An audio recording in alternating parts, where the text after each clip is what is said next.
Halo, assalamualaikum warahmatullahi wabarakatuh. Perkenalkan, nama saya Indri Yuliani. Di sini saya adik kelas 11 PS2. Saya akan menceritakan sebuah cerita yang berjudul Buaya Kuning. Yang lupa tonton. Pada zaman dahulu kala, di sebuah kerajaan Mengkulo Rajang, di negeri Mempawah Tua, bertatalah seorang raja yang bernama Patinyabang, yang diberi gelar oleh rakyatnya sebagai Raja Kudong. Raja Kudong ini memiliki cacat fisik, yaitu jari tangan yang tidak sempurna bentuknya. Oleh sebab itu pula, dia digelari sebagai Raja Kudong. Namun, dia juga memiliki kesaktian mandraguna. Meskipun cacat, Raja Kudong sangat terampil menerpa jala di air. Nah, untuk menangkap ikan dan udang yang merupakan kegemarannya sehari-hari. Sebagai raja berkuasa di negerinya, dia telah berusaha sekuat tenaga untuk mengobati cacat fisik tersebut, tetapi sampai kini belum juga bisa. Pada suatu ketika, dalam suasana hati yang diliputi kekesalan dan hampir putus asa, dia pun bersumpah kepada dirinya sendiri dan seluruh rakyatnya. Siapapun orang yang bisa menyembuhkan cacat fisikku ini, bila dia seorang laki-laki, akan aku angkat sebagai seorang, dan bila dia seorang perempuan, akan aku jadikan dia sebagai istri. Walaupun aku sudah mempunyai seorang istri dan seorang anak laki-laki, ujar Raja Kudong. Pada suatu hari, dengan diiringi beberapa pengawalnya, Raja Kudong pun pergi ke Sungai Mempawah untuk menjala ikan dan udang. Tetapi tidak seperti biasanya, sudah menjelang siang, tak seekor ikan dan udang pun yang didapatinya. Hingga dia dan rombongannya jalan jauh hingga tiba di lubuk sawah. Ketiba Raja Kudong di sana, dia pun segera menerapkan jalannya seperti biasa. Namun, ketika hendak menarik jala yang sudah disebar tersebut, jala tersebut terasa berat. Terbit rasa penasaran di hati baginda. Ini tentulah ikan yang sangat besar, kata Raja Kudong, penuh keyakinan kepada para pengawal yang setia menanganinya. Ditarik-tariknya jala itu, tetapi tidak berhasil terangkat juga. Usaha para pengawal yang ikut membantu menarik pun mengalami kegagalan.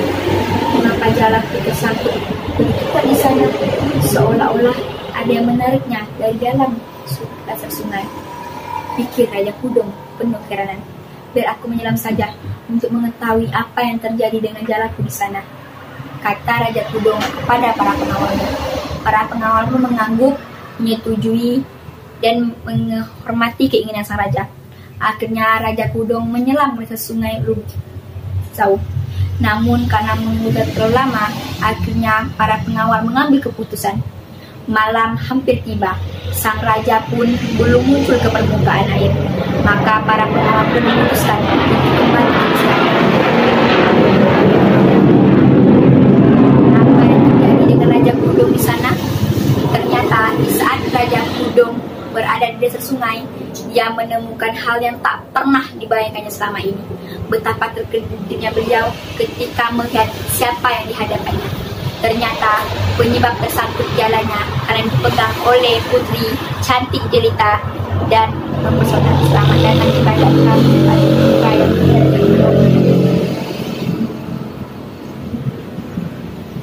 siapakah Tuan Putri ini sebenarnya, dan mengapa Tuan Putri berada di dasar sungai Lubuk Sawah ini? Saya bernama Putri Banyu Misteri Paduka. Saya adalah penguasa sungai ini.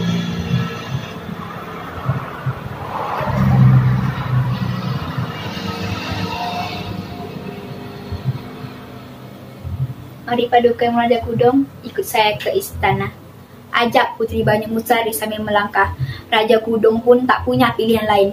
Ia kemudian mengikuti langkah Putri Banyu Misteri, pergi ke istana yang begitu megah. Istananya berada di dalam gua yang begitu luas. Dinding-dindingnya dihiasi batu alam yang keluar dari celah bebatuan kini menambah kesejukan suasana di istana. Dan Putri Banyu Misteri pun terpokok dan mempesona. Silakan duduk Paduka yang mulia, ujar Putri Banyu Misteri. Maaf Putri, mengapa Putri Bani Mustari menanyalah? Apakah maksud Putri Mustari sebenarnya?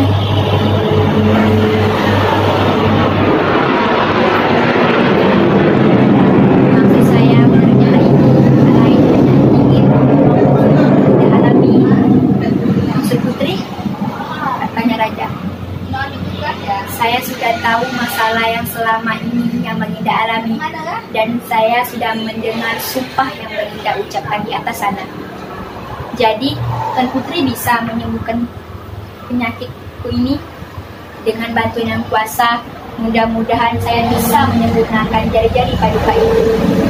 Tetapi ada syaratnya, Paduka harus mengawini saya sesuai dengan sumpah yang Paduka ucapkan. Aku tidak akan mengingkari janjiku sendiri. Jika jari-jari tanganku yang kodong ini dapat disembuhkan, nanti akan kupastikan aku akan menepati ikrarku itu. Dan anugerah itu pun terjadi pada Raja Kudong. Setelah diobati Bani Mustari, singkat cerita dengan izin Maha Kuasa, maka tangannya pun dapat sembuh seperti utuh. Di mana sesuai janjinya, Raja Kudong pun mengawini putri Bani Mustari. Dari hasil perkawinan tersebut, mereka dikaruniai beberapa orang anak. Salah satunya diberi nama Kartamina, dan mereka hidup sejahtera dan bahagia di atas istana sungai. Beberapa tahun lalu, timbul rasa kerinduan Raja Kudong kepada keluarga dan rakyatnya di negerinya.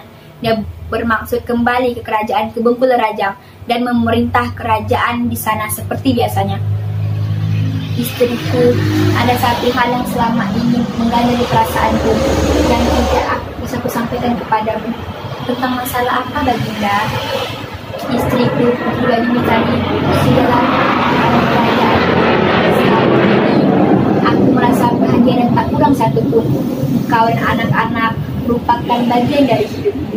Akan tetapi, ada beberapa hari ini, aku sangat merindukan kerajaanku sana.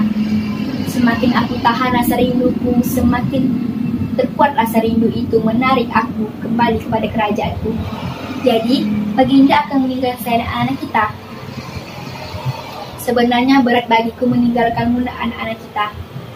Tetapi, kewajibanku sebagai seorang raja yang menuntut aku untuk pulang. Rakyat yang sudah lama kutinggalkan tentu mengharapkanku untuk kembali, dan engkau bersama anak kita akan aku bawa turut serta. Lama mereka terdiam dengan pikiran masing-masing. Akhirnya, Putri Bani Mustari pun angkat bicara. Maafkan saya, Baginda. Saya dan anak-anak tidak bisa mengikuti Baginda ke kerajaan Bengkulu Rajang di daratan sana. Mengapa engkau dan anak-anak tidak bisa ikut denganku di Bengkulu Rajang? Saya tidak bisa tinggal di kerajaan daratan Paduka karena di sana penyakit saya harap kamu dapat mengerti. Sedihnya hati Putri Banyuwangi membuat Raja Kudong tidak tega. Sebenarnya aku sangat ingin kalian ikut bersamaku, tetapi kalau memang sudah begitu keadaannya, Putri, aku akan menghargai dan menghormati keputusanmu. Tapi masalah satu hal lagi yang perlu Baginda ketahui. Begitu Baginda balik ke daratan, maka selamanya Baginda tak dapat melihat saya dan anak-anak, serta tidak dapat kembali lagi ke dalam yang gaib ini. Bagaimana kalau aku merindukan anak-anak kita? Tidak dapatkah kita bertemu kembali walau hanya sekejap? Jika muncul kerinduan Baginda kepada saya dan anak-anak, maka buanglah sebutir telur, kampung yang masih mentah, sebatang paku, sebutir buah kemiri, seulas silike, sebungkus padi, dan beras kuning yang sudah dilumuri minyak bau. Buanglah semua benda itu ke sungai Mempawah. Akhirnya dengan seizin anak-anaknya, berangkatlah Raja Kudong ke negeri Mempawah tua di atas sana. Ketika mereka berpisah, berpesanlah Bani Mustari kepada Raja Kudong. Ketika nanti muncul buaya-buaya kuning sungai Mempawah, hendaklah keturunan raja tidak mengganggunya, sebab buaya-buaya kuning itu adalah keturunan dari perkawinan Baginda dengan saya. Aku akan selalu mengingat pesan itu, istriku. Beliau berpesan agar sepeninggalan nanti mereka bisa menjaga dirinya dengan baik. Singkat cerita, bercita dengan kesaktian yang mereka miliki, Raja Kudong pun kembali ke istana dan bergabung bersama rakyat-rakyatnya. Terbesit rasa heran di hati mereka karena kembalinya Raja Kudong di alam nyata setelah sekian lama menghilang, dan memulai saat itu Raja Kudong pun memimpin kerajaannya. Setelah beberapa bulan kedaratan, maka timbullah rasa kerinduan Raja Kudong kepada istri dan anak-anaknya di dasar sungai sana. Kemudian Raja Kudong pun menyiapkan alat-alat yang tadi dipesankan oleh istrinya.